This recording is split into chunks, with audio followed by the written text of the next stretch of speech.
Mount Adams volcano. Something unusual is occurring at Mount Adams, a glacier-covered active volcano situated in south-central Washington state.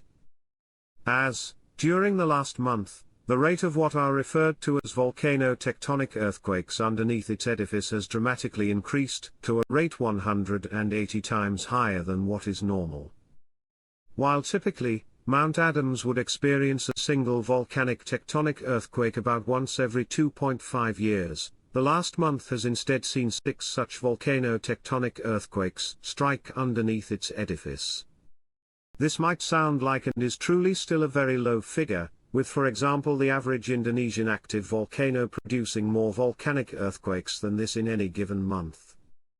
However, unlike Indonesia's volcanoes, which are as a whole quite active, Mount Adams has been almost completely quiet in terms of volcanic activity and earthquakes since its last eruption approximately 1,000 years ago. While yes, Mount Adams is still an active volcano, in terms of recorded volcanic and seismic activity recorded during the last 500 years, it ranks near the bottom third of all active Cascade Range volcanoes, or the third lowest among Cascade stratovolcanoes. This low activity is not helped by the fact that many geologists consider Adams to be a volcano which is in the latter half of its lifespan, past its most intense and frequent period of eruptions, much like the highly eroded Mount Jefferson volcano in Oregon. The 6 volcanic earthquakes which have struck in the last 30 days occurred specifically between September 9 and September 28, only ranging in magnitude from 0.85 to 1.95. In other words, you would have been hard-pressed to have felt even the slightest motion from the strongest of these volcanic earthquakes, which struck at 6:30 a.m. on September 24.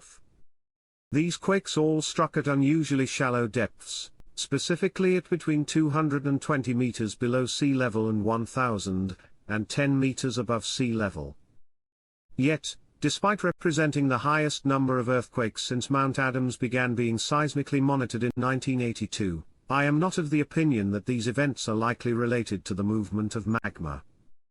I say this for 3 reasons.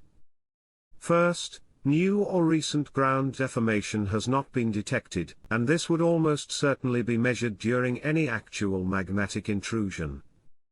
Second, 5 of these 6 earthquakes are centered on a specific section of Mount Adams's western half, and this is important because its underlying magma chamber appears to be located off-center largely beneath the east of the volcano.